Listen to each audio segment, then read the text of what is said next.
All right, folks. This is a big day because powerful tool. You all remember like last Friday when we were talking about this functions. That was here.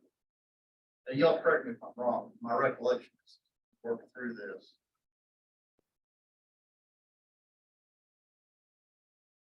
And what this does for positive values of x is this is y equals 3t squared.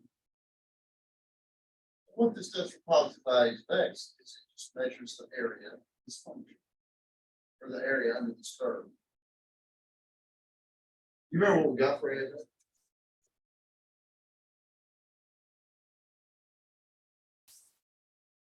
It was kind of groovy, but you have x cubed. And it was work, right? We had to go through some of this, broke it up into intervals, all this kind of things. Notice a convex is 3x squared, which is similar to what we started with up here. Now, let me do another.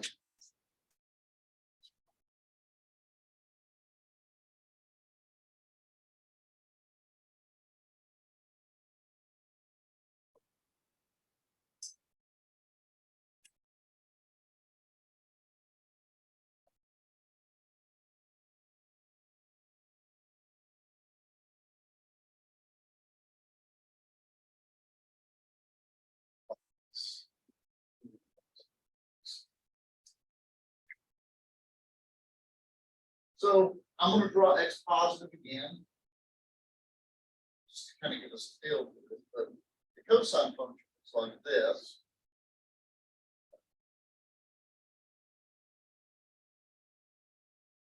And so if x is positive,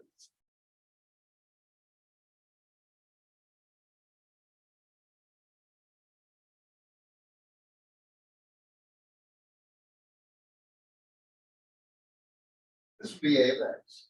This is what this function does. Input x, it says find my area from 0 to x, right? And it outputs that number, right?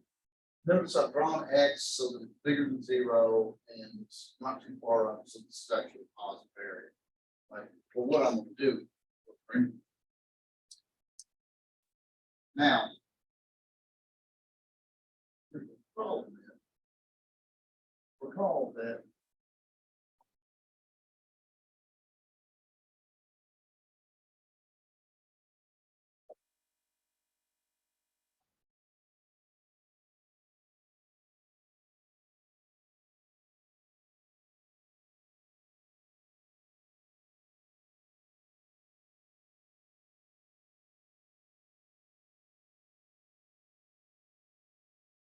y'all remember this. That's last.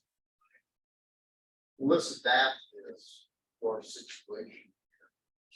Our situation is you have A equals, well, what is it?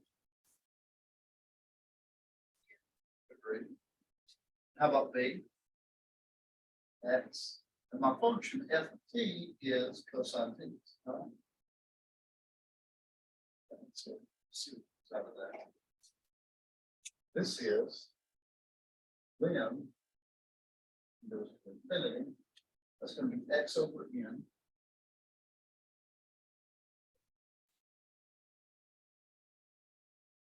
Cosine of 0 k x.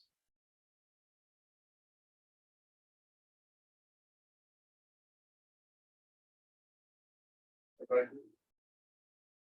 And you know what we always did at this point in the problem was we looked at this thing and we rewrote it in a formula where we can manipulate it. This is a sum.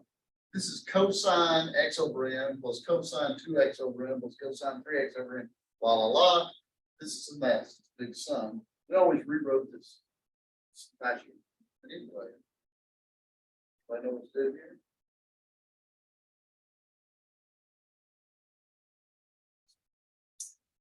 Well, fortunately, I do. And I'm gonna have to use this formula. I bet you haven't seen it before. So this will be fun for you.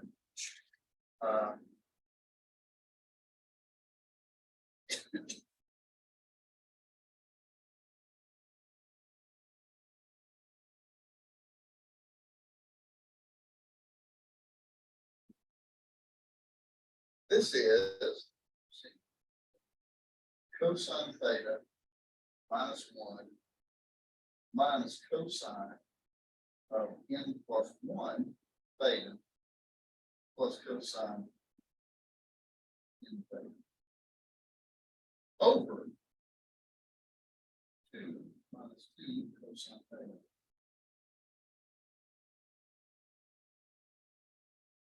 Who's seen this formula? I'm not going to raise my hand either, because maybe I have at some point. I actually derived this last time. It's, you need to know a little bit of stuff in complex variables, but it's not terrible. And I was a little nervous about the point, so I proved it works. But I mean, this is not something I'm going to guess, correct? So here, what do we have? Let's look at this. This is lim as n goes to infinity, x over n. And let me write this out explicitly. This is cosine x over n plus cosine 2x over n plus cosine n x over n.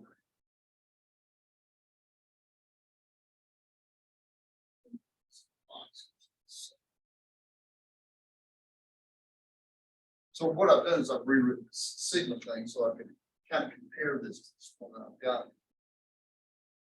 If I want to apply this formula to this mess here, what's playing the role of theta?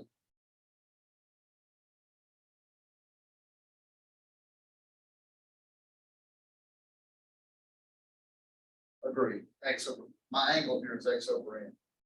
Right? Because we've got theta, 2 theta all the way up.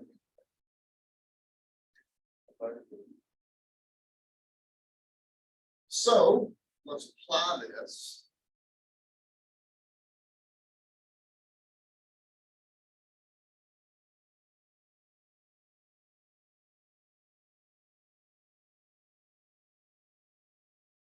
So let's see what do we got here. Pick it up here.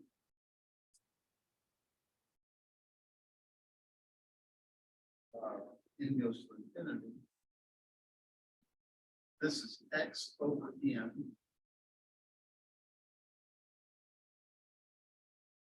And here I'm going to apply this formula here.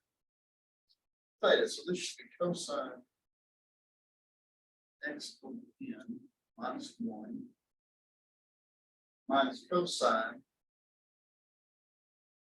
n plus 1 times x over n plus cosine n x over n over 2 minus 2 cosine x over n. That's just applying this formula here that I pulled out some orifice with theta replaced by x over.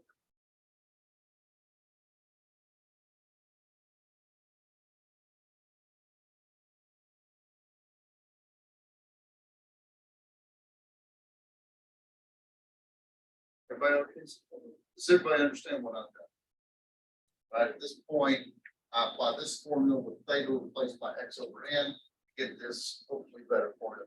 Because this is a mess, but at least there's no more adding up, right? It's just one thing. Okay.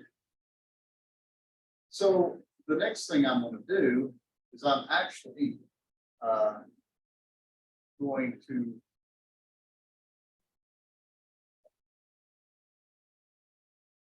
I'm going to let yeah, we don't want to make this a little better. I'm going to let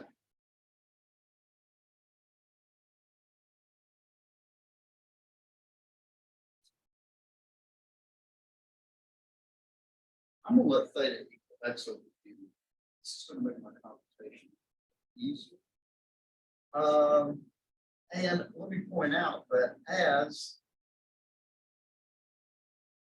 n goes to infinity, theta, which is x over n, goes to where? But then it's getting very, very large. Where's theta going? That's right, it's going to zero. Actually, actually. So I'm going to rewrite this now because this is going to be easier for me to take derivative of. N is, I'm going to replace the n going to infinity as theta goes to zero. And this is going to be theta. This is cosine theta. Minus 1 minus cosine n plus 1 theta. And this is cosine n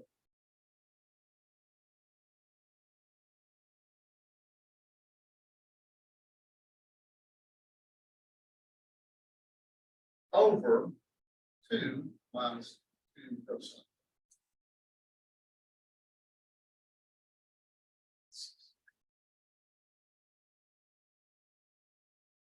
Everybody have this.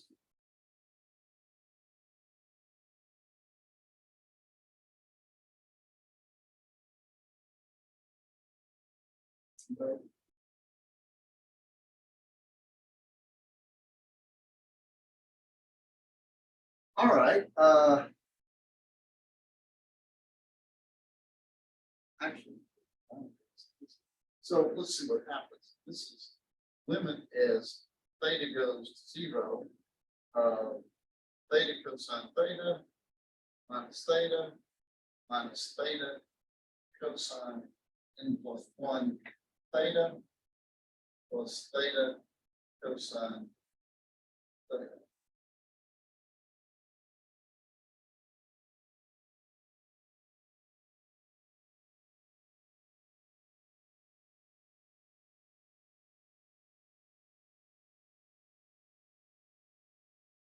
And actually, the truth of the matter is, I'm going to replace this n theta with x.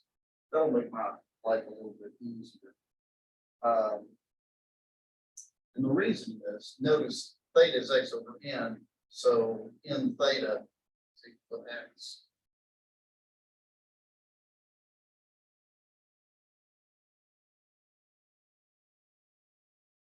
Now, I have to do this limit, right? Now, this limit, the first thing you should always do with the limit is plug in blind, right? What do I get on the bottom? When I plug in theta equals 0, I get 2 minus 2, which is 0. Right here, 0 on the bottom. On the top, that's a 0, that's a 0, that's a 0, that's a 0. 0, so I'll get 0 and 0. What rule might I use?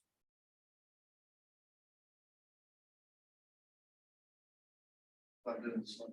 So I've plugged in boneheadedly and I get 0 and 0, so what should I maybe try? Okay, let's try to alter.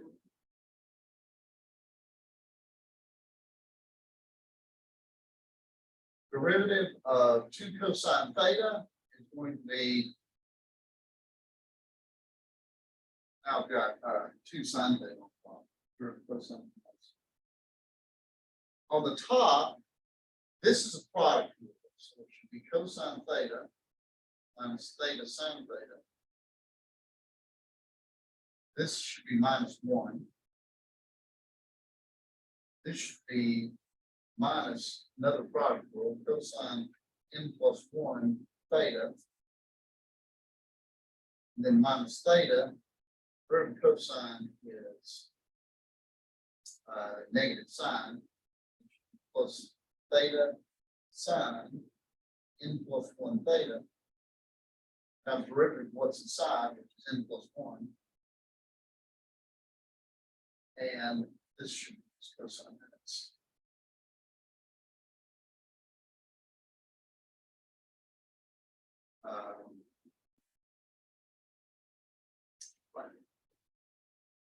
So I'm going to have to do a little bit here. this right here, this term right here is, I'll be right.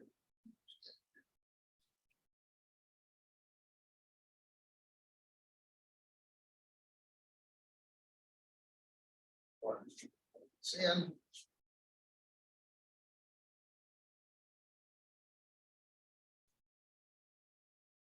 I get 2 sine theta. Cosine theta minus theta sine theta minus 1.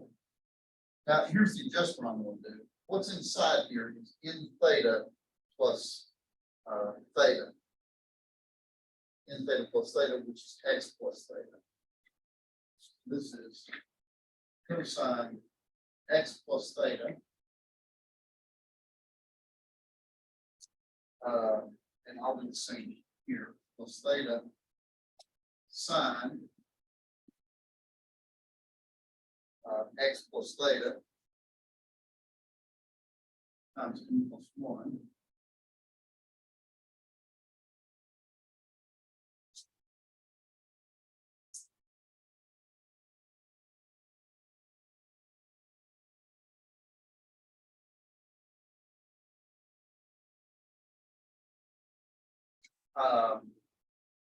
Plus cosine.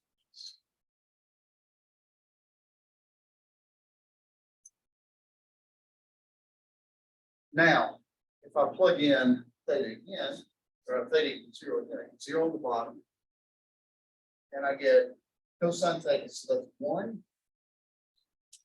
When I plug in theta equals 0 here, I get 0 minus 1. When I plug in theta here, I get cosine x. Theta equals 0, I get 0. And minus, yes, this is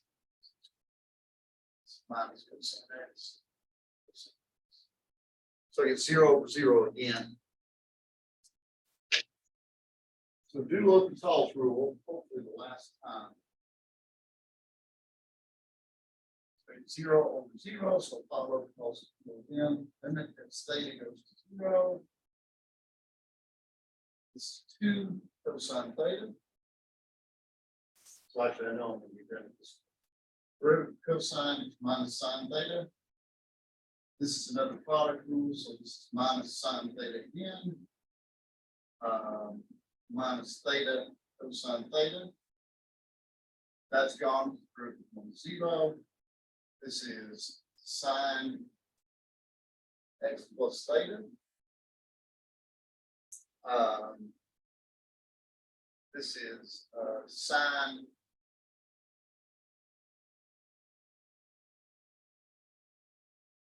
this is sine theta plus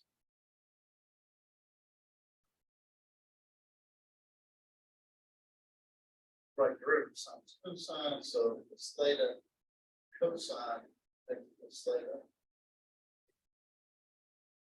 minus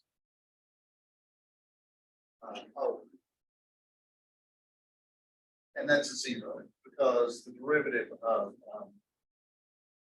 cosine x is just a number, so the derivative is 0.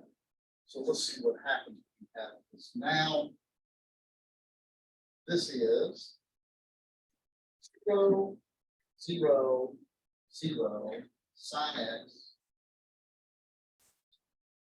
sine x, 0 over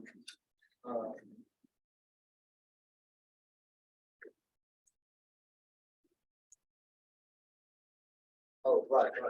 So plug in theta 0, plug over 2 sine x, 2 sine x. So the upshot, this whole mess, this.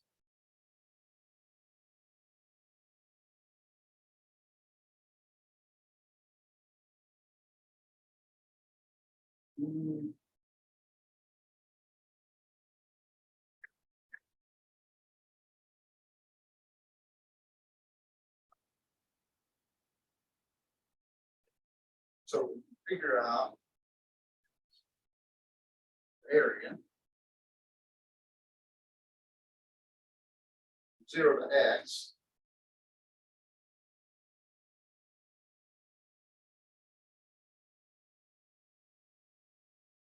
is cosine. This is sine x.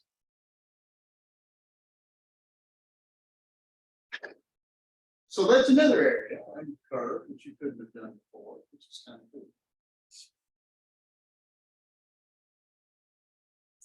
Who wants to be doing this every time? Nobody wants to be doing this every time. Nobody. And I'll tell you something else, and that is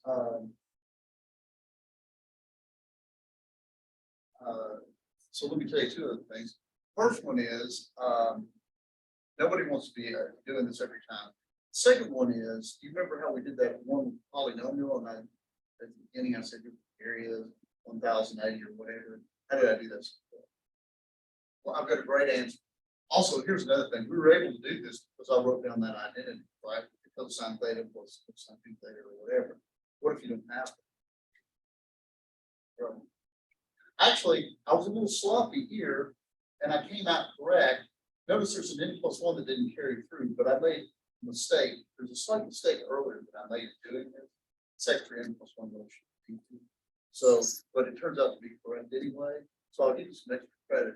Look back at the video like this. If I were I make a slip when I did some. But this is the only problem first. And turns out to be places. I'll give you extra credit. Fix it. Okay. I got some good news for you. It ain't like this at all. So we've been calling these area functions. You know, it's really interesting. So given f of x, we'll say it's continuous, but it doesn't have to be. It could be a little bit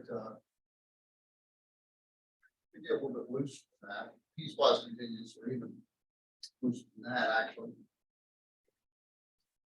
If we define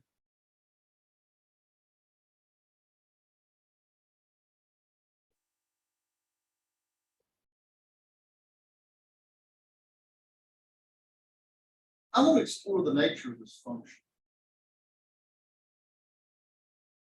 By the way,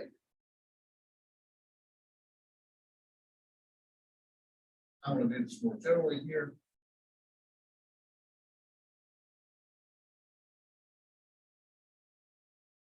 So what does this function do? What this function does, now remember, what's a function? It is kind of like a little machine. You put in a number and it gives you a number. What does it mean to put in x? Well, you put in x and it measures where x is, and then it measures the integral of this function from here to here. So for example, the way I've drawn this picture, what the answer should be is it should be this positive area from here to here, subtracted off this little negative area that makes down, right? That's the number it should give you. Right? Now it looks like I'm just creating things just to give you homework.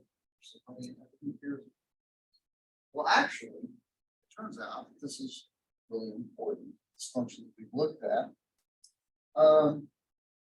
And with this, I'm going to do famous fundamental theorem.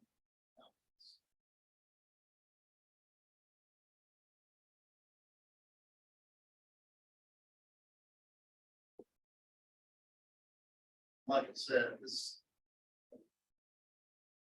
this goes beyond theorem. This is a theorem. Fundamental theorem. And I'm going to put this in two parts and connect them together.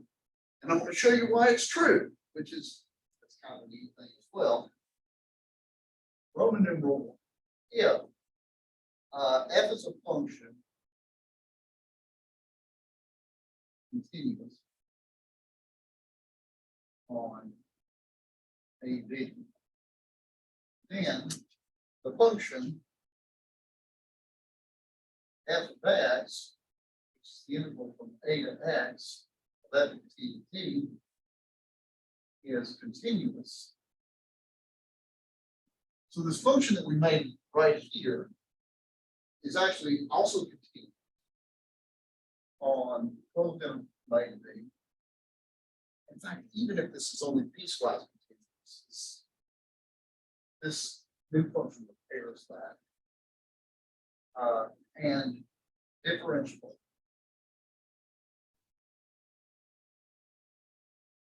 on the open interval. And not only that, I can tell you what the derivative is. Not only is it differentiable, its derivative is the original function which we put. And we saw this show up in every example we did, right? For example, in the recent example we did,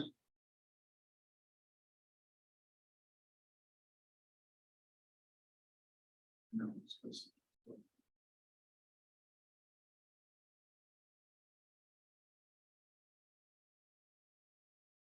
what is the derivative of sine x? Cosine x. And that's exactly what this says. If you take the derivative of this function, in this case sine x, you get cosine x, which is what you get when you plug in x to the function under your numerical. And a consequence of this is if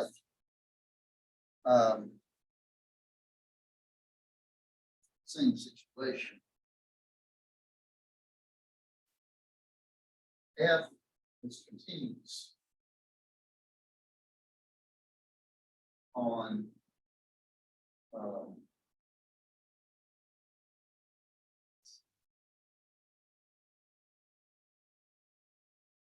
AP. So if you get a continuous function on AP, then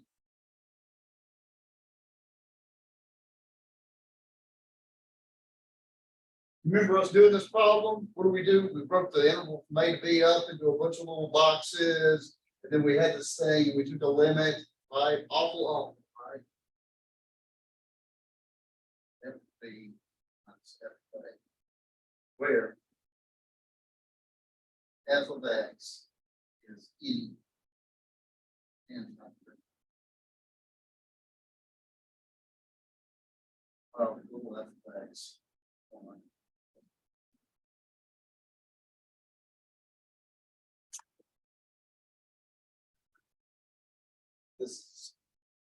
this isn't a theorem, this is a nuclear device. So here's an example.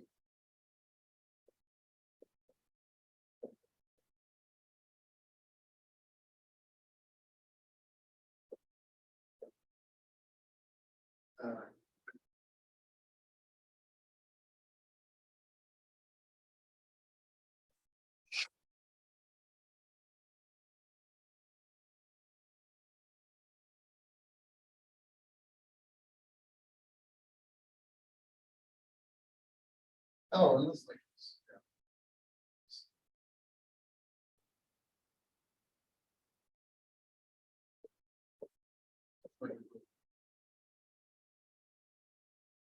2 freaking minutes ago, you'd be calling the suicide hotline, right? For sure. Nobody wants this, right? Now look what the theorem does for us. What is your favorite antiderivative of cosine x? Something whose derivative is cosine x.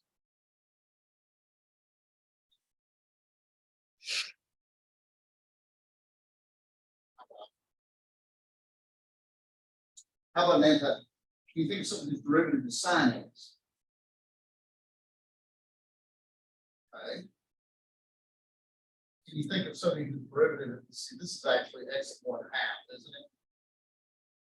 So what's something whose derivative is that? It must be x 3/2. X 3/2 over 3/2, right? Don't remember that antiderivative. So that's 2/3. By the way, I love this because you can check it, right? Slide that 3/2 down and cancels that. X 1/2. Ooh, how about 1/x? Good. By the way, here's kind of a little brain tickler. I don't really need the absolute value of this particular problem. Why? Oh, I'm gonna change this to a 1. Because this thing is undefined. Can anybody think of an antiderivative of e to the x? E to the x. So how about an antiderivative of 7? 7x. And that's good enough. Any antiderivative would work. If I take the derivative of this, cosine x, sine x, x to 1/2, 1 over x, 4 e to the x, 7. That's any antiderivative. Evaluated from pi over 4, 0. When I plug in pi over 4 here, I get 1 over radical 2 minus 1 over radical 2 plus 2/3 pi over 4 3/2 plus log pi over 4 plus 4e to the pi over 4 plus 7 pi over 4 minus whatever I get when I plug in 0. 0 minus 1. Well, let me write it up. 0 minus 1 plus 0 plus plugging in 1. So this would be sine 1 minus cosine 1 plus 2/3 plus 0 plus log 1 0 plus 4e plus 7. That's the answer. Whatever this number is minus whatever this number is, that's. So this theorem allows us to forget about, if we happen to know an antiderivative function, then we can forget about all the boxes and taking the limits. Just do it this way. Let me do a couple of examples that you've seen before that we went along.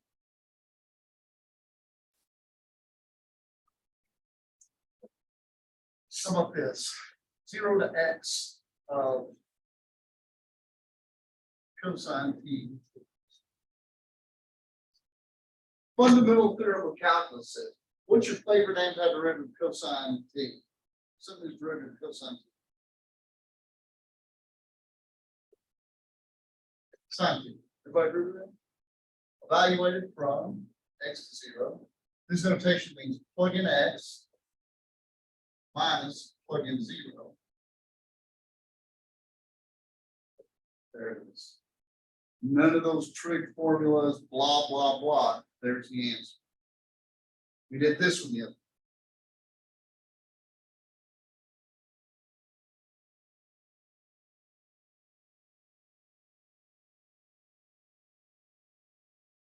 What's your favorite antiderivative of 3t cubed? What's something whose derivative is 3t? I'm sorry, 3t squared.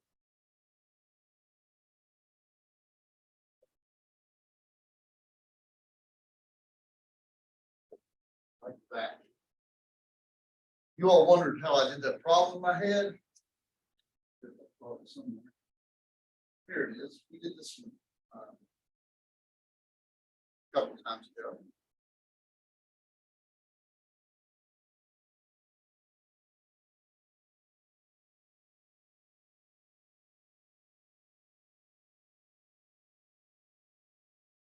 Remember how we worked through this? It was a process, right? It was really obnoxious.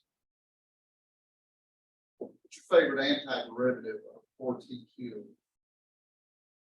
Something derivative of 4 minus t cubed. What's your favorite antiderivative? Evaluated from 0 to 6.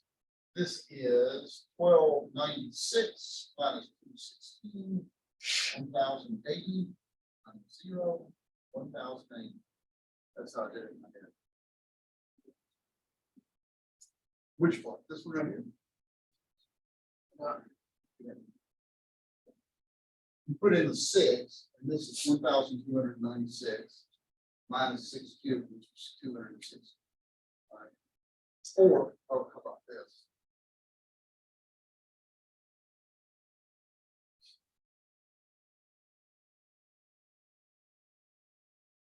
Notice when I plug in 0, I'm going to get 0. When I plug in 6 here, that's 216.5, which is 1080.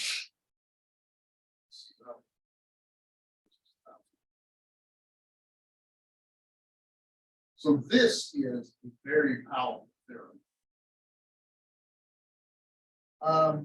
Let me make a remark on part 1. I don't think you'll find this formula in your book, but I'm going to give it to you. It's the chain rule, but I think it's useful to do this.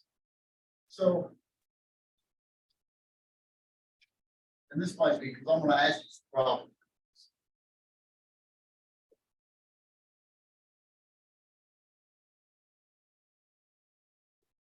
One general one. If F is continuous on AB and R of X and S of X are differential,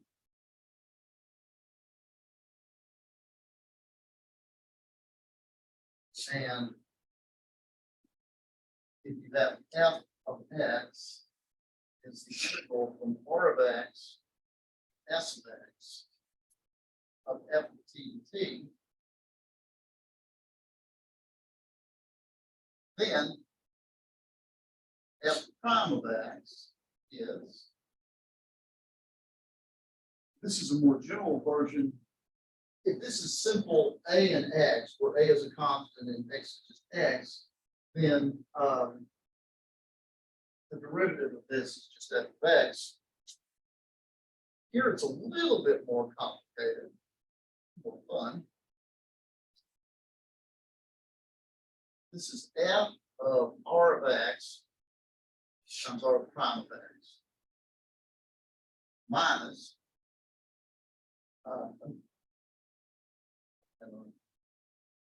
F S of X, S prime of X, F R of X, R prime of X.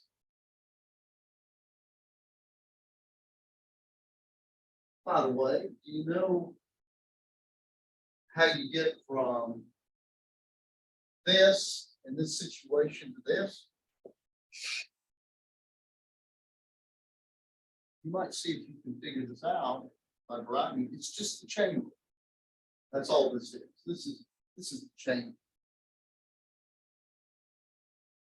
I'll give you an example. Let me just make it something.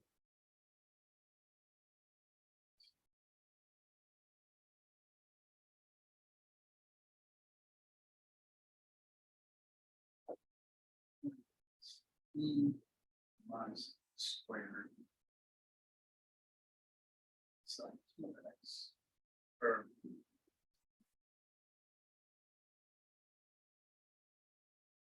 let's say cosine x squared minus 2x. One of my favorite. The cool thing about this is I might ask you to graph this function, right? Good luck writing this in closed form, right? So you're integrating from cosine. I have a hard time even writing my head around. But I can graph it because I can get the first couple of derivatives. First derivative is something more ordinary. What does my formula tell me? Everywhere I see a t, I'm going to plug in the top function. So this is e to the minus x squared minus 2x squared sine 2 times x squared minus 2x. But I'm not done. I've got to multiply by this derivative here, which is 2x minus 2. That's the first piece. Everybody okay with that? And the second piece is plug in the bottom function, e to the minus cosine x quantity squared sine 2 cosine x times the derivative of that bottom function, which is and after cleaning that up, there you go. That's the derivative.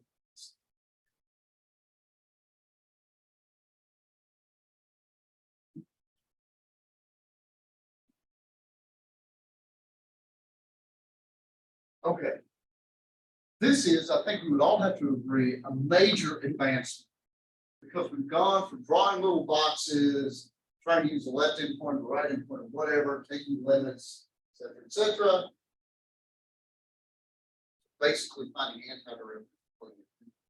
Now, let me point out a couple of things.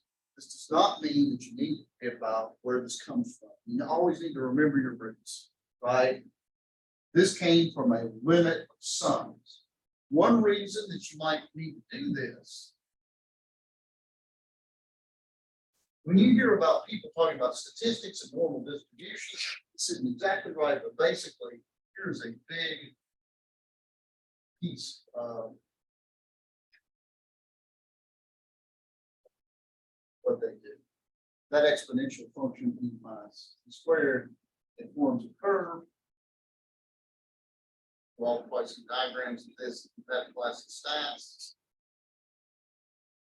And if you're an engineer, you'll probably see this in like 39 years. Anyway, so this is used in distributions. This isn't exactly scaled right, but it's essentially this function. You cannot write an antiderivative, but these numbers are needed. The area under curve needed anyway. So how do they do it? They go back to their roots and say, well, this is a limit of sums. And so what we do is we approximate the area and we get not the exact answer like we got on our examples, but something that's close enough to rock. And also, again, if you remember that any of these integrals is a limit of sums, then not only does that allow you to approximate, but it allows you to derive various engineering scientific formulas you need more easily. But fundamental theorem of calculus is huge. So let's see why this is true. So check this out. So fundamental theorem of calculus. I'm actually going to prove this for you. And as powerful as this theorem is, you might be surprised how short it is. Part one.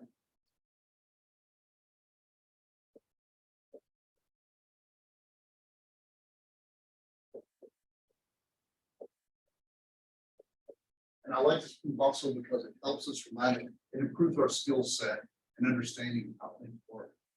Let f of x be this. Now, I want to draw a picture just for illustration purposes. It's not really part of the proof, it's just kind of guide us.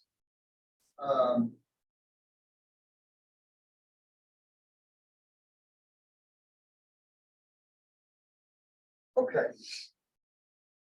Really what I need to do is I want to show that f prime of x is little f of x. That's my goal.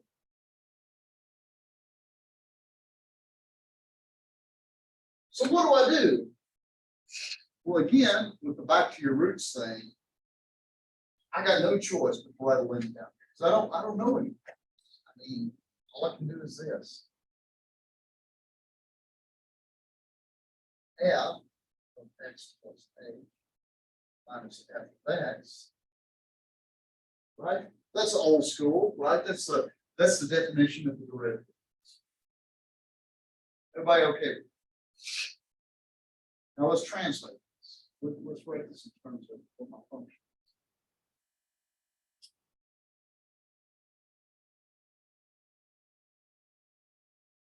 Well, what's f of x? That is a to x f of t. Agree? How about f of x plus h? Well, now I'm going not just a to x, I'm going all the way to x plus h.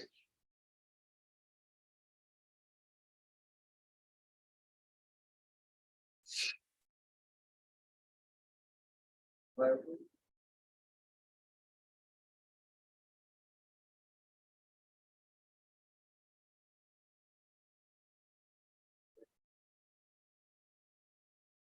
Now, Christian, I'm going to deliver on a promise I gave you earlier. Let's see how some of the properties of intervals.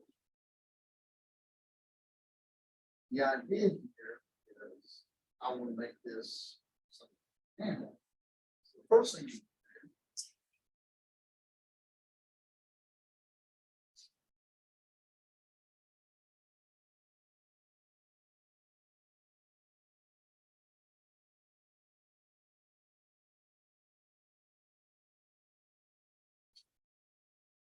somebody explain what I did. Go from here. Go there.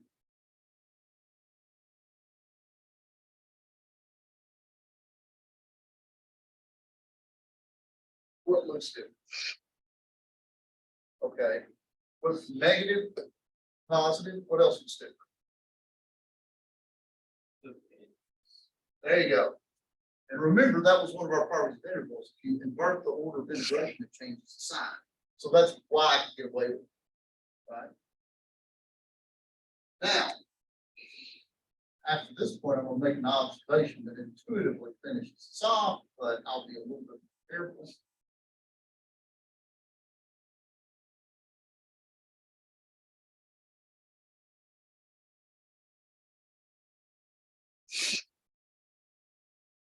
Now I can write this as a single integral. Right? Because go from x to a, pick up at a on to x plus h, and then it's just x to x plus h. Do you remember that property? We have this property of integrals that's like here.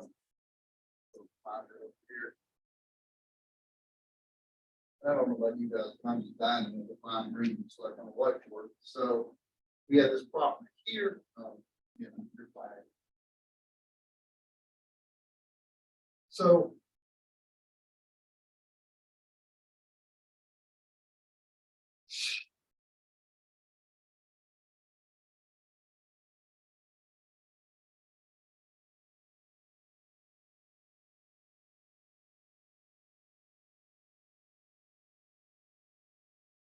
y'all remember that? If you integrate from A to C, C to B, C to B from A to B. Right, that's just putting the areas together. And that's exactly what we did here, except we're going from X to A and A to C. So again, that's two of those properties of integrals that we use to sort of simplify this. Now, I think I can sort of intuitively make the rest of the argument. Because here's what happens. Here's x, and here's an x plus h. It's very close to it. Now, what does this represent? This is the integral from x to x plus h. So it's measuring the area. Now, admittedly, I'm drawing this so it's positive, but this is kind of helping too. So this thing on the numerator is this entire area. Everybody agree with that? And what am I dividing by? I'm dividing by h, which is the width of this. Now, what happens if I take a rectangle and I take its entire area and divide by how wide it is? What do I get? That's right, how tall it is, right? Everybody agree with that? And that's essentially what's happening here. Remember, h is going to 0. It's getting smaller and smaller. Maybe later h is really skinny down here. And now you've got this area. See how it looks more and more like as you squeeze down, it should be getting closer and closer to this height here. And the height here is f(x), right? Now I'm going to be a little bit more careful as a good picture. But let me point out here. So on x to x plus h, here f of t attains its maximum apple and minimum value. Everybody agree with that? Because we knew that f of t was continuous, that was our assumption. And so on this interval from x to x plus h, we will attain its maximum minimum because it's a continuous function of the flow table. And notice, as h goes to 0, this interval becomes thinner and thinner. So m and n both go to f(x). The maximum and the minimum, as this interval gets closer, as the h endpoint gets closer, as h gets closer and closer to zero, these two endpoints, x and x plus h, get closer together, and its maximum and minimum get closer and closer to f of x. Everybody agree with that? So a more dramatic way that I might picture this is as follows.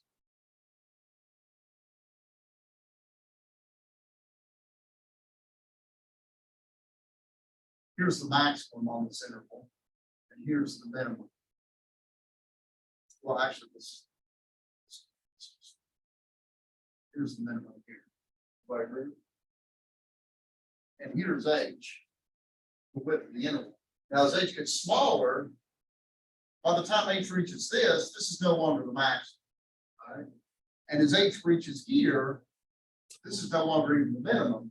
And both the maximum and the minimum get closer and closer to the value. Right? That's what we do here. So, no, the interval from x to x plus h, here's another property of our intervals that we're using, is between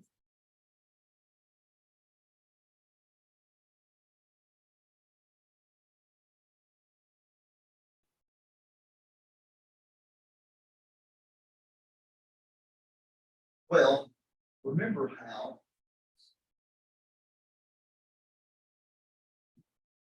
this, think of this as an area under curve, one of our properties of the interval was, remember how we had that the size of the interval was greater than or equal to the minimum value times the length of the interval, in this case is a.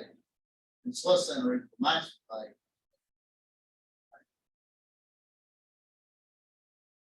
That was the last property of intervals that we had last time. So this means that m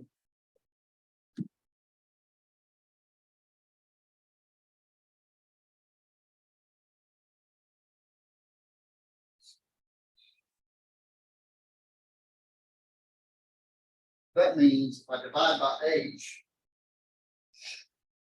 that this is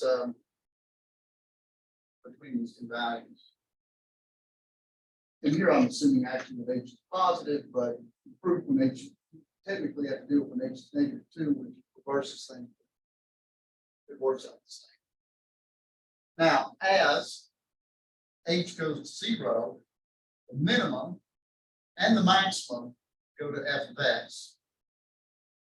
And so this thing in the middle always has to go to f of x too because of this, right? So this limit right here is f of x. So in conclusion, f prime of x is f of x. That justifies the other part of the statement. I said that the function is continuous. Well, since the differentiable is continuous and the function is differentiable, there's the derivative. Any questions on it?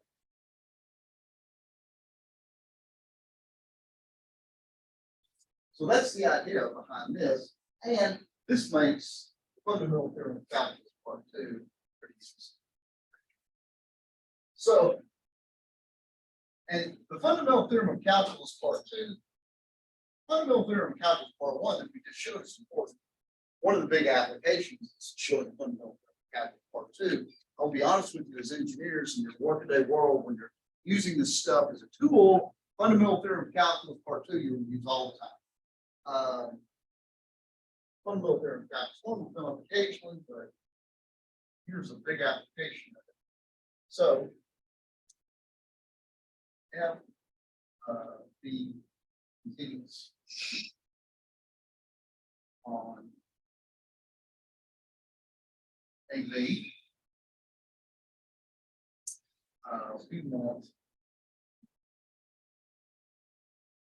show the interval from A to B, f of x dx, and f of b minus f of a. It's that powerful theorem where f is any antiderivative of little f of x on the negative. So let's get to doing that.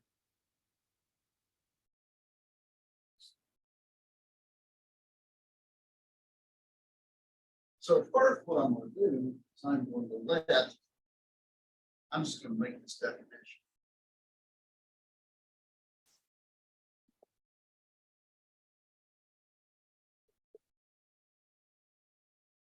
Here,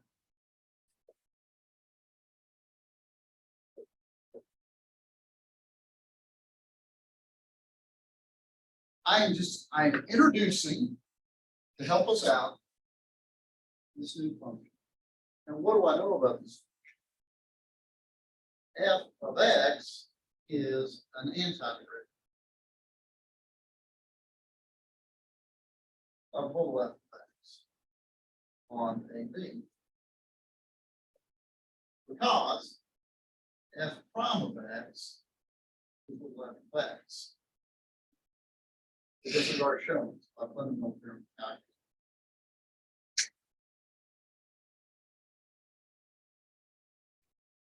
So now I'm just going to do it. Here is an antiderivative, right? Everybody agree with that? I've got a antiderivative. Let's look at f of a minus f. I'm sorry, f of b minus f of a. Let's just see what this is. This is the interval from a to b, f of t to t, minus the interval from a to a of f of t.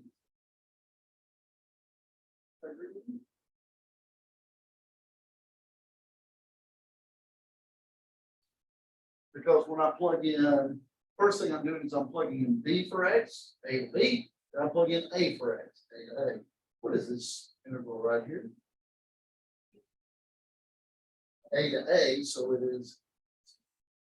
So this is just the interval from a to b, f of t. And that's the statement, right? The interval is just f of b minus f of a. Now, one more detail. I said any antiderivative, right? Any antiderivative. This is just one antiderivative. Maybe I got lucky.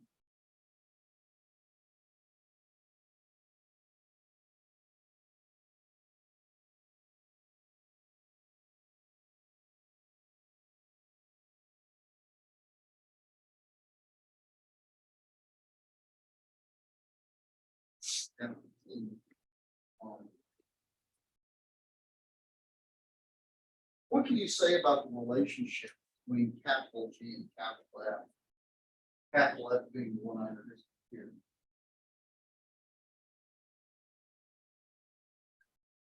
G prime and F prime are the same, agreed?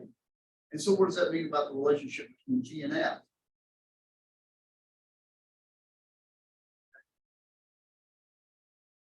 Not almost. They can vary by the way. So here's what I do. I do know that G of x is f of x plus some constant.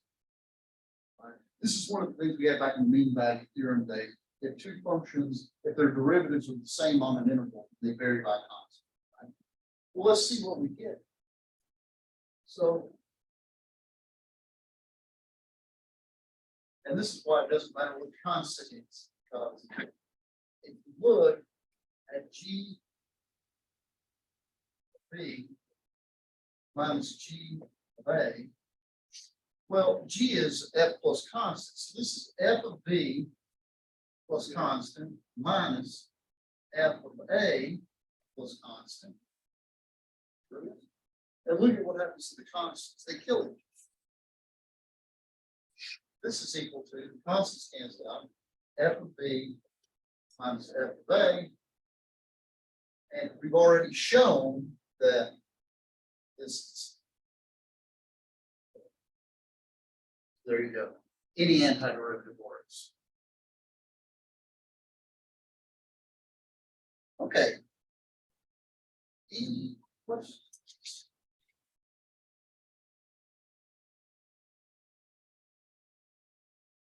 Any questions?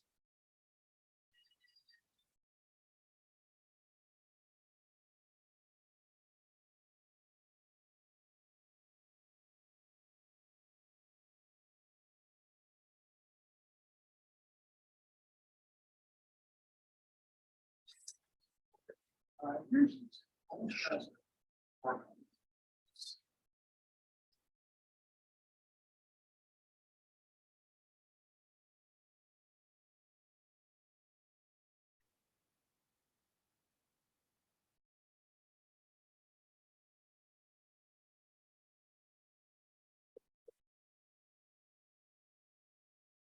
Well, actually, no, no,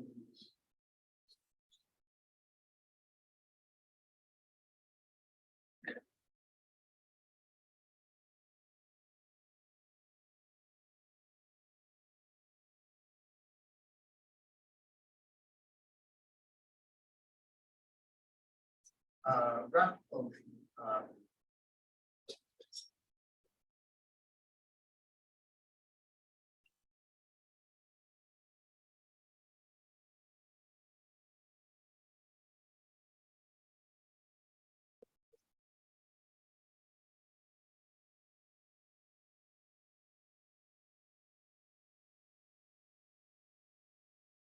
By the way, but this is a.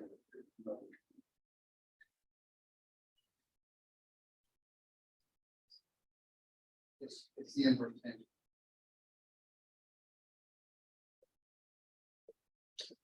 So I kind of know what this looks like. But I don't really need this function because this is fundamental theorem of calculus. And there you go. And I can take the second derivative.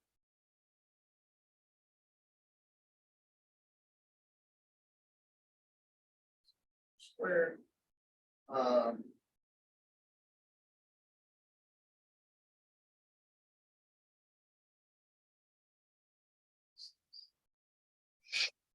By the way, notice there's no critical points, right? Right, agree with that? This is always positive. So it's function always equals.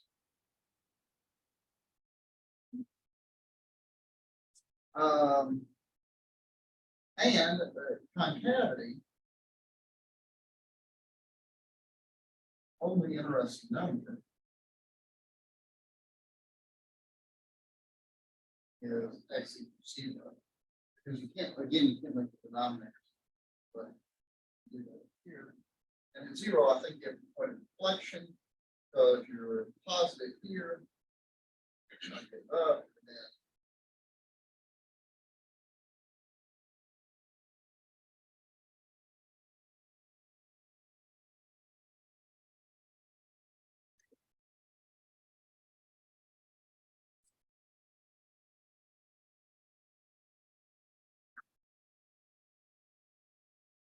all righty. So what would this look like?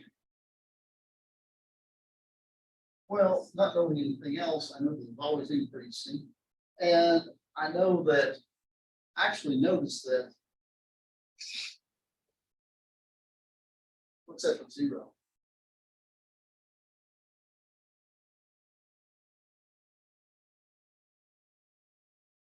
Plug in 0 here, it's the inverse from 0 to 0, so it's 0, right?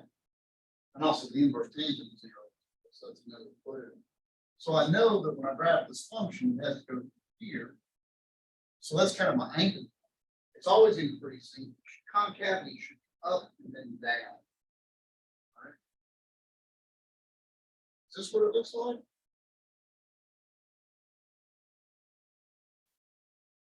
Somebody tell me perhaps why or how I can make that a little bit more realistic.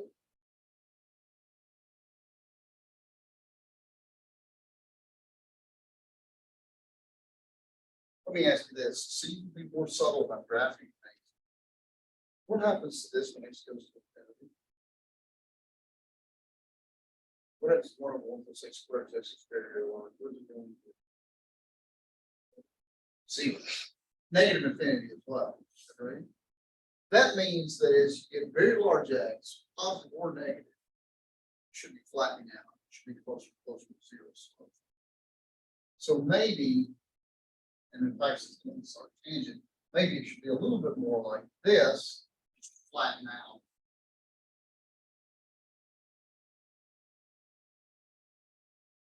And actually, if you remember, the inverse tangent has two horizontal asymptotes. Let me ask you this. Just because somebody's derivative goes to zero, does that mean it has a horizontal asymptote? Anybody think of an example of a function that when you go to infinity, its derivative goes to zero, but it doesn't have a horizontal asymptote?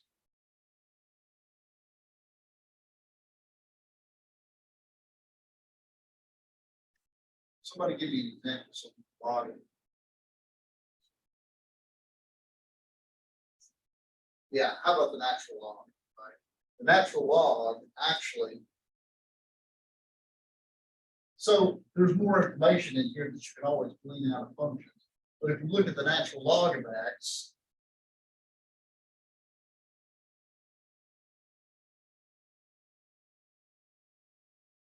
it does something like this: y prime 1 over x. So as x gets very, very large, the slope of the tangent gets flattened by closer and closer to zero. But there is no horizontal asymptote because as x goes to infinity, log of x goes to, right? It just doesn't really slow. Question? Okay, I want you to do this. So sketch this out. See if you all can figure this out. I promised you that another way we could have done the previous problem was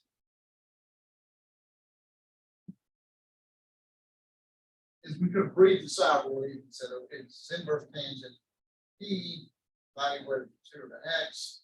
This is tangent inverse x minus tangent inverse 0. Tangent inverse. So now it's something that's more familiar in closed form. I can take a couple of derivatives of it and graph it. Let me do another problem though. X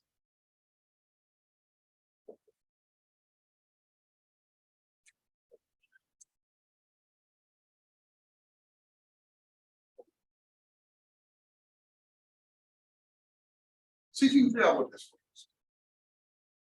Right now, this one's different than the previous one because you cannot write the antiderivative down, except in this form. This really is the antiderivative b to the x squared, right? See if you can figure out what that looks like. Just a couple of minutes to see if you can sort through that. I'll see if I can.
Y'all getting it?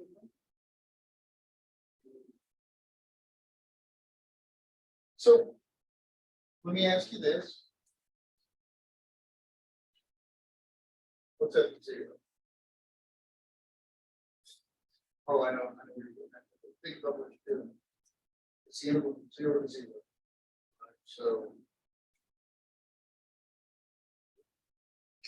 So I know that. I know it has to. So let's come angle. What's that prime effects? Well, about the fundamental theorem of calculus, plug in this comes a derivative of x, which is 1. When you plug in this, comes a derivative of 0, which is 0.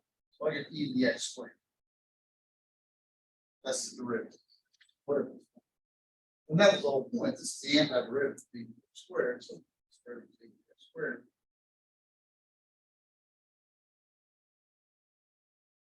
Everybody good with all that? No critical points. First derivative.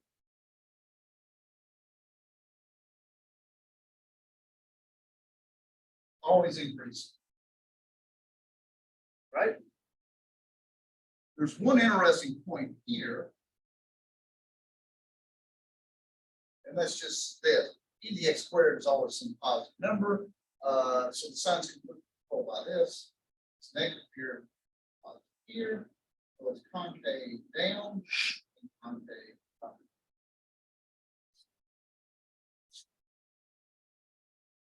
Well, let me draw just a. By the way, this function has got to be steep as all get out because its derivative is e to the x squared, which means the slope of the tangent line is growing very fast, both in the positive and the negative direction. And in fact, the smallest slope of the tangent ever is at 0, 1. So I think I can draw a reasonable picture of this. It goes through 0, 0. Slope of the tangent here is about 1. It is concave down and concave up, always going up. So this thing is, I don't think I can do justice like that. That's what f is.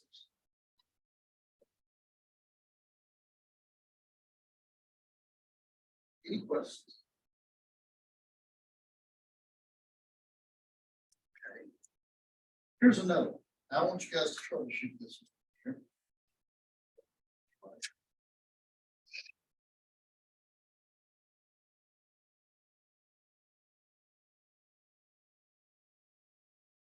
You're going to try to do this.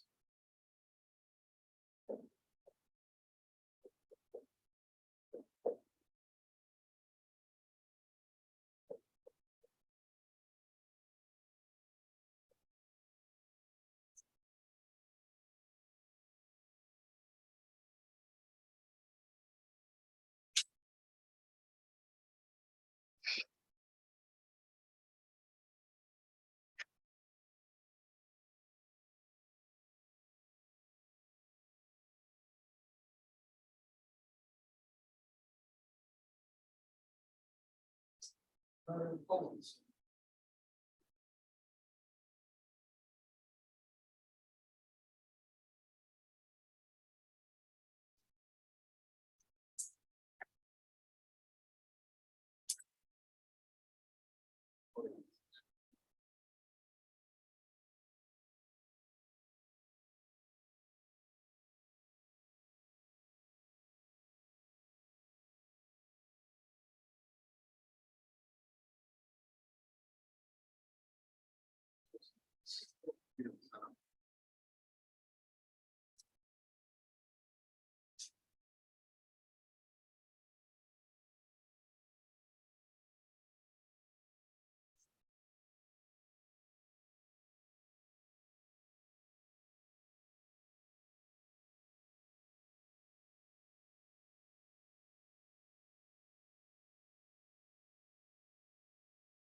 So I should find a limit. So first question for y'all. What do you think might be, but what's the first thing to do? Right substitute to see what happens. See. Well, when x is 0, this is interval from 0 to 0. So you get 0 on the top as well. So would everybody agree that direct substitution, 0 top, 0 bottom? What does that suggest? Well, I wish, right? I wish I could cancel, or I wish I could factor, or something like this, but I got nothing, right? Because it's inside that interval. I could work out the integral, but I don't know how to do this. Right? Anybody know an antiderivative of square root of t squared plus 1? Yeah, it's awful. Believe me, there's a lot. It's not clear at all. What's your favorite rule for taking limits from the fractions? What calls you?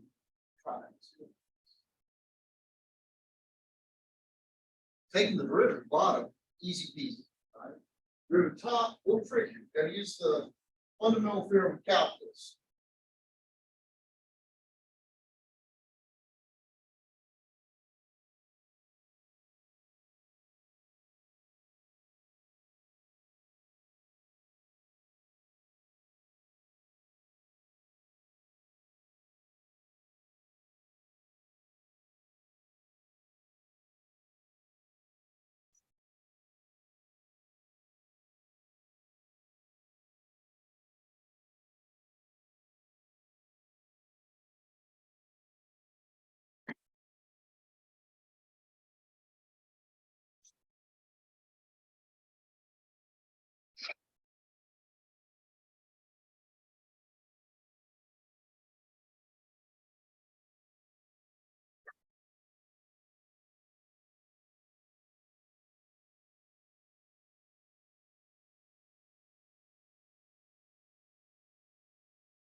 Important concept.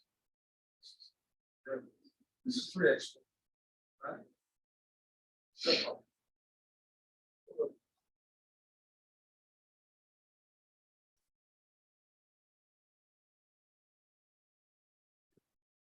fundamental theorem of calculus says take the derivative like this. Take this thing, plug in the top.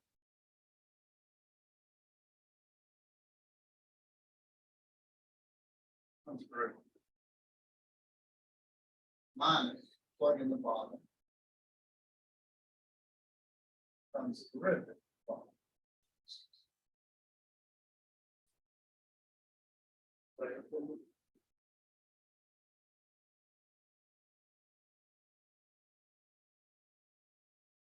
And now should be able to.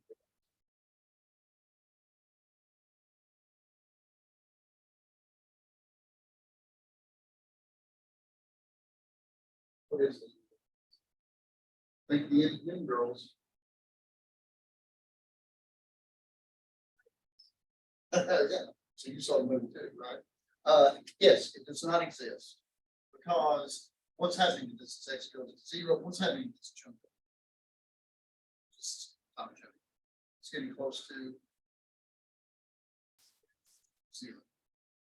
This one's getting close to what, -1, and this is getting tiny, right? So this is actually going like negative. Any questions? All right, let me ask you something more fundamental. Everybody take the derivative of this. Let's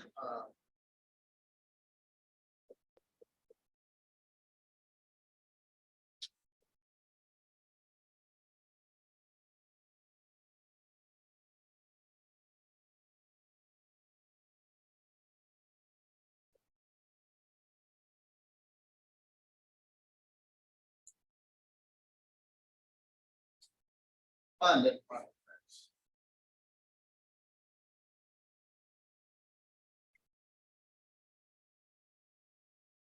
So give this a whirl and raise your hand when you got an answer.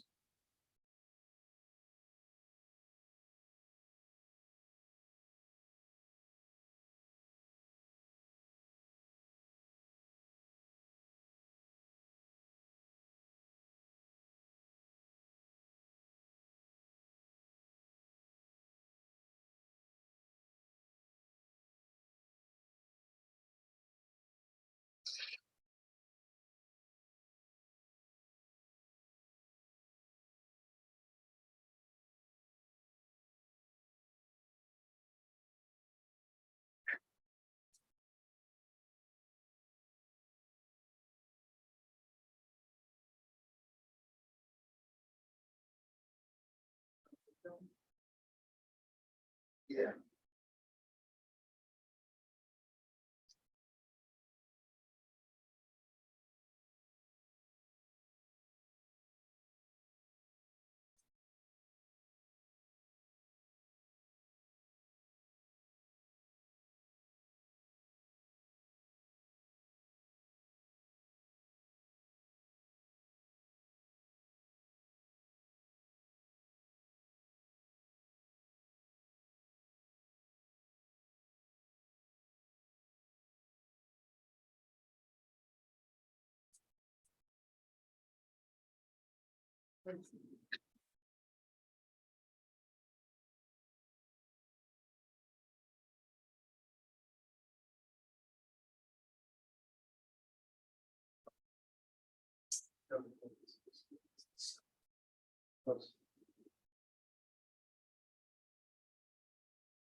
Okay, let's go through this. So the derivative of this is this function top way.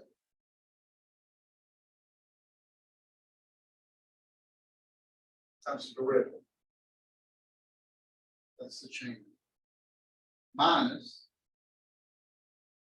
this bottom plate in. Times the derivative. Oh, okay. One of things. Is that clear?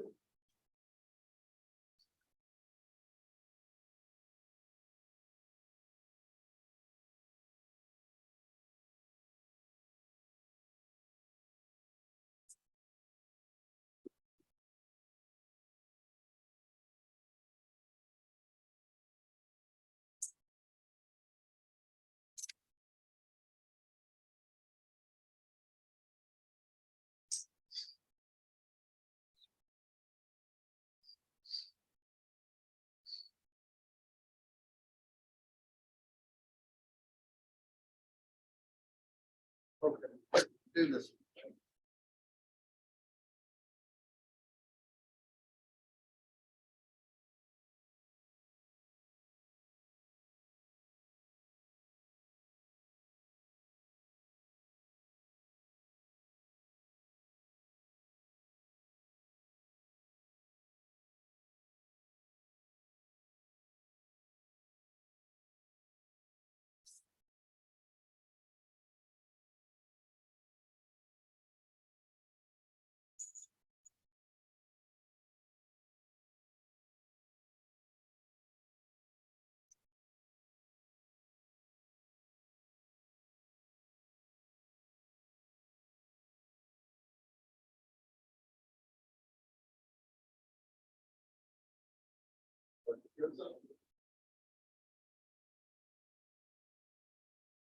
So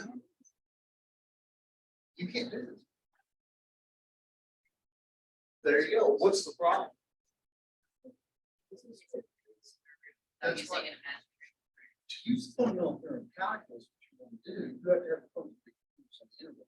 This one isn't even defined. Okay, so what if I did this?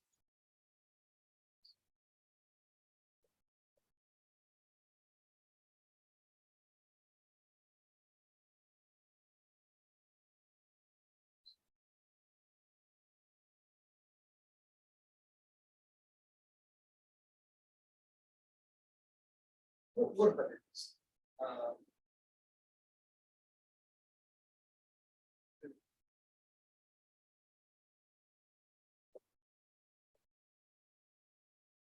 Now I think it should work, right?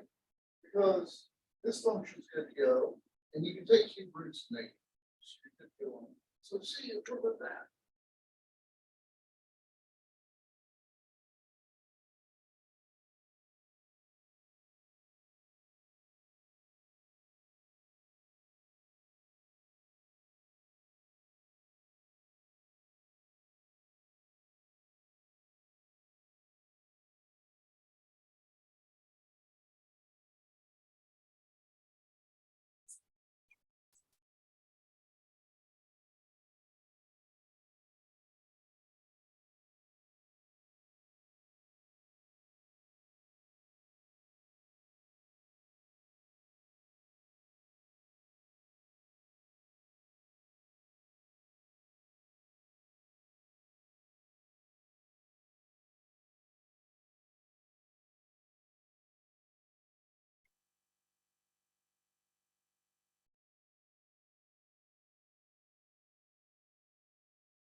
Are you talking about the one where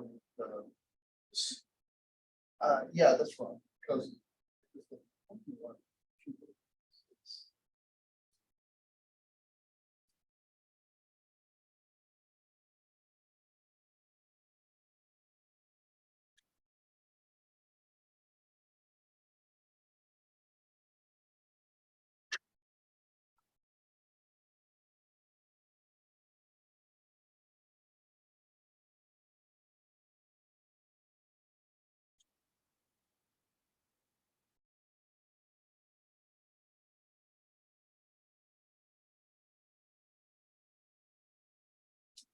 remember that. I'm going to do. I'll do an example. You might help illustrate. Okay, y'all make it all this, or at least you don't have to do it. You got a question? Good. Okay, so this one right here is on x cubed, and this would be like x 4/3 is 4/3. That's 3/6 minus 9/2 4/3. See if that checks out. It's 2. 4x. Evaluated minus 1. Plug in the 2. I get 8. Let's see. Maybe 2 4/3, which is unfortunate, but it's 16. Plus 8. Minus, or I put a minus 1. Minus 1. Minus 9/2. Minus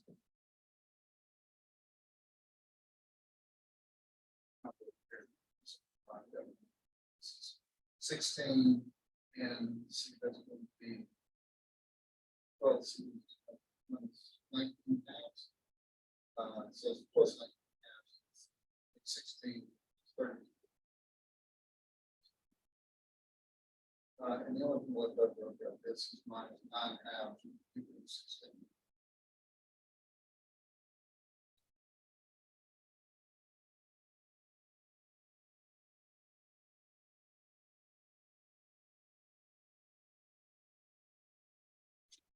So, any questions?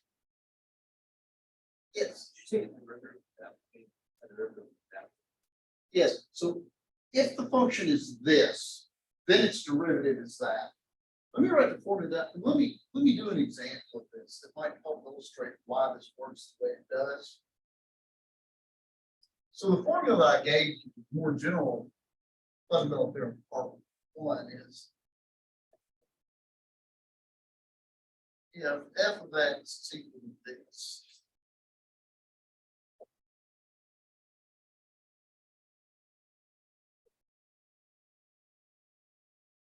Then f prime of x is equal to f of s of x of s prime of x minus f of r of x or prime of x. So take the one, plug in top of derivative top minus plug in bottom of derivative bottom, right? Let me show you why this works. Simple.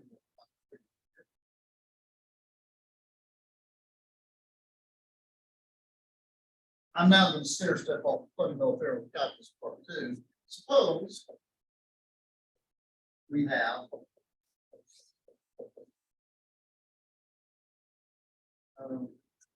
x squared to e the 2x. It's different. Let's say cosine e. Suppose that I said, hey, what's the degree? Now, you can use the formula here.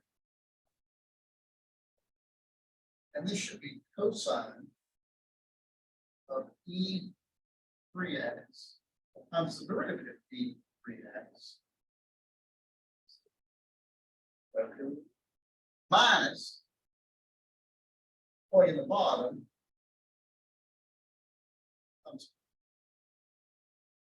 That's the formula if you have faith in it, that is correct, right? Let me show you hardcore why this works. This particular example, I can write f of x down explicitly.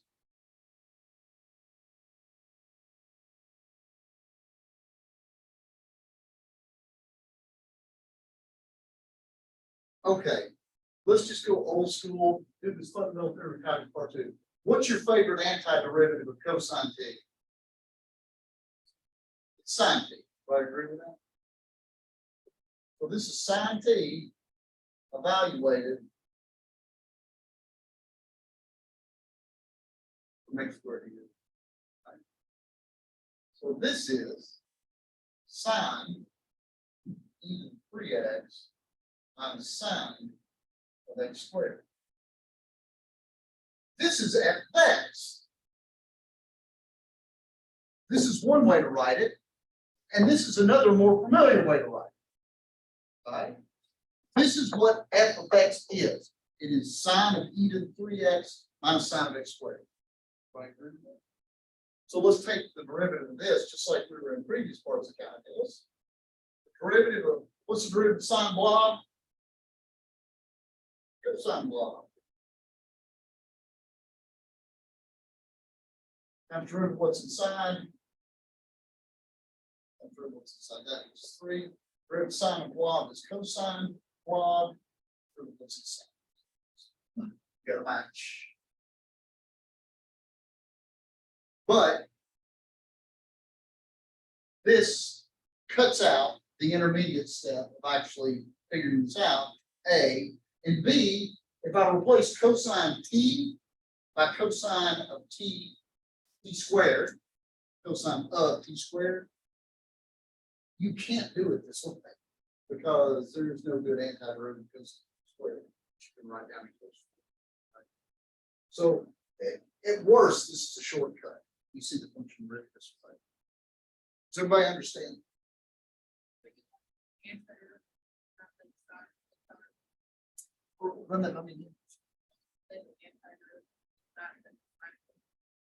Well, so here's the deal. This is the function. It is the integral from x squared to e to 3x cosine. This theorem says the derivative of this is this. Plug in top times derivative of top. Plug in bottom times derivative of bottom. Right? That's what the derivative of this function is. Now, for this particular function, we're super lucky because you can actually evaluate it and write it in this more familiar form. With a lot of functions, you can't do that, but I set this one up so that we could actually write this. F of x is equal to this. This is one way to write this function. This is another way. This one's more old familiar. So when I take the derivative of f of x, I get this, which is a match as to what the formula said that I need. So I just took the derivative two different ways. The reason you want to remember this is because if I change this, then you might not be able to do it this way. But you can still take the derivative using that formula without knowing the old school way to write the formulas or the function. Is that clear it up a bit?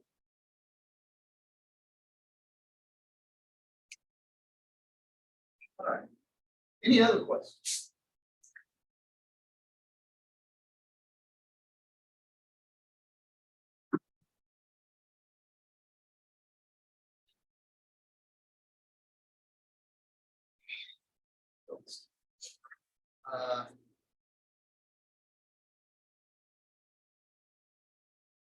And then next, and then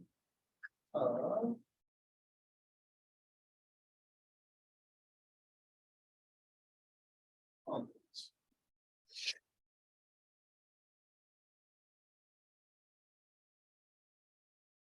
That should be.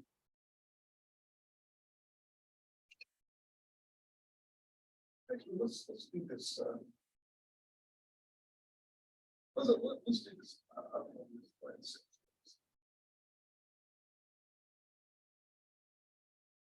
This is like we did before. Only this is now we're going to infinity.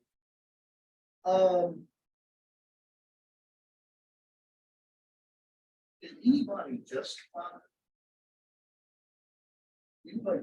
the fact that so what do we need? First thing to do when you're trying to do like a limit is try to plug in. What's that at the bottom is x goes to infinity. It's going to infinity for sure. What about the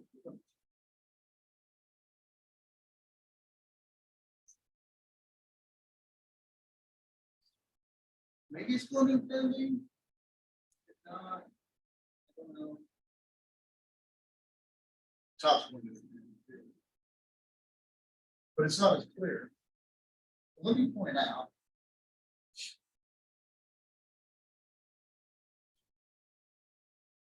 Let's see, where is that? Zero. Suppose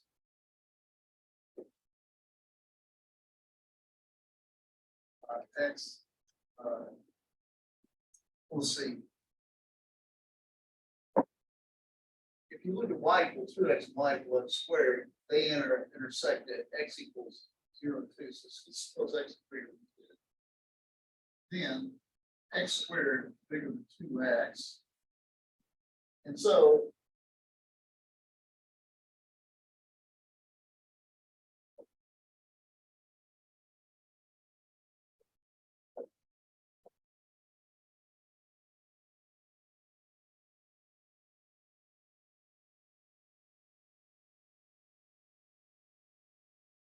everybody agree that this is bigger than this, right?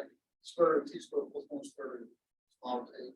And if x is bigger than 2x, or if x is bigger than 2, then this is just t. Square root of t squared is t. It's actually the absolute value of t. Since t is since we're in a positive domain, same as t. This is 1/2 t squared, dividing away from x squared to 2x. So that's 1/2 x to the 4th minus 2x squared.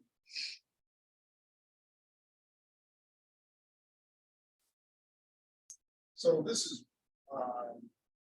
right. This is x squared times 1/4 x squared minus 2. Everybody agree with that? Now, as x goes to infinity, you all agree that this goes to infinity, getting huge, right? Do I agree with that? And this thing is bigger. So this is going to infinity as well. So this is infinity over infinity. That means we can file over all.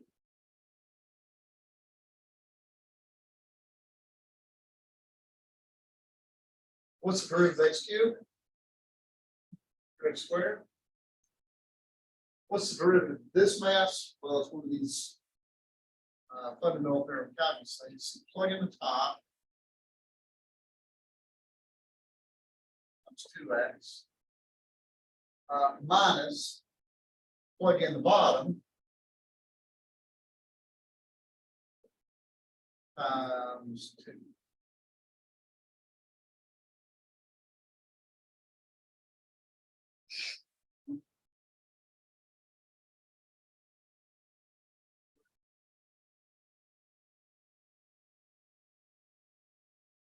Anybody tell me what the thing is?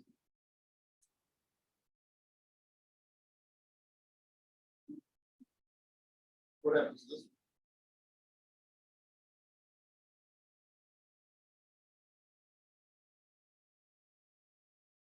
Well, let's take this part piece by piece. So let's do a little aside here.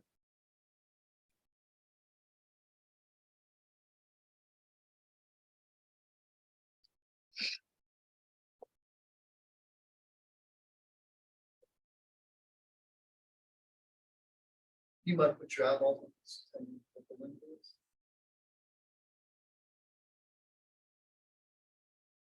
This one is 0. What's the biggest power that you see on top? X squared, but it's under a square root. So isn't it sort of like the x power, the first power? And you have 2 powers on the bottom. It seems like that's going to dominate. Let me check that. This is lim as x goes to infinity.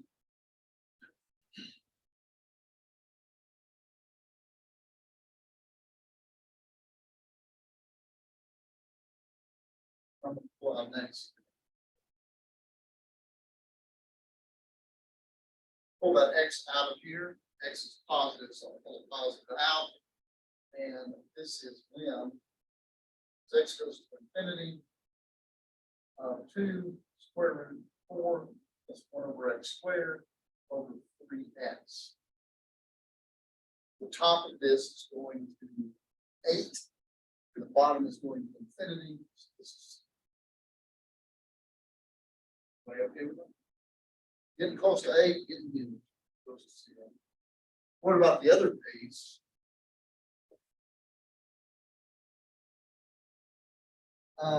It's a 2x, so I'm going to go ahead and cancel this.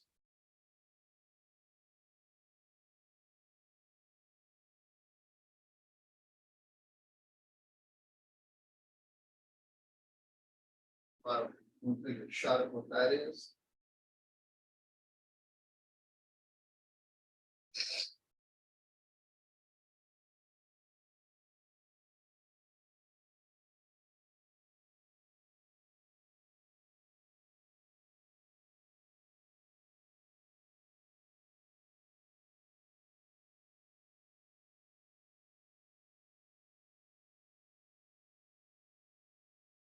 What's the big power you see on top here? Right, but it's square root, so it's sort of like a right. So this is sort of like, let's do the same thing here. I'm going to pull an x squared out.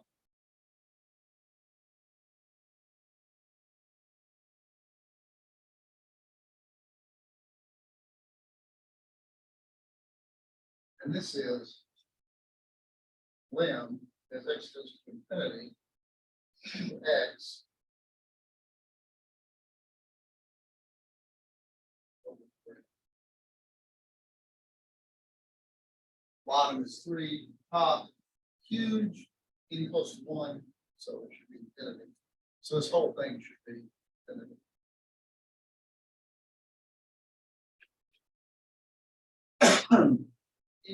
Any questions?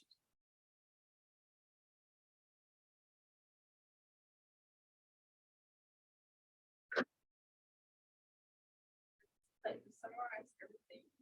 But then you take the antiderivative, derivative.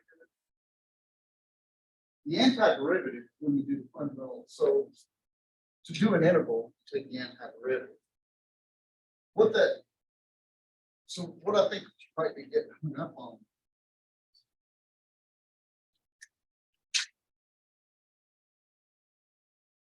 F of x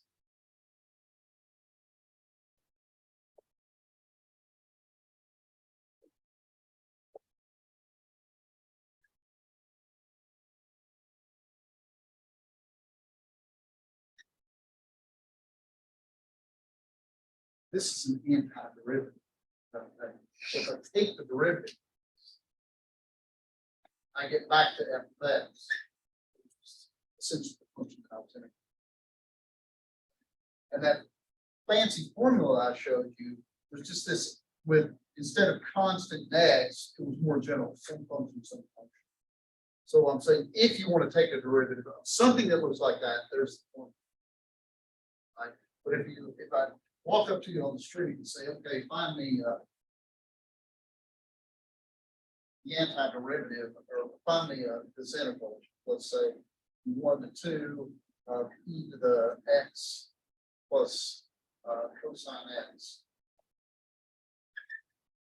Then you would write down the antiderivative, the easiest one you can think of, and evaluate that from 1 to 2. All right, so this would be e squared plus sine 2 minus e minus sine 1. So, other questions? Okay, so practice this fundamental theorem of calculus stuff. We'll hit the next section tomorrow, which won't be too burdensome, I don't think. Let's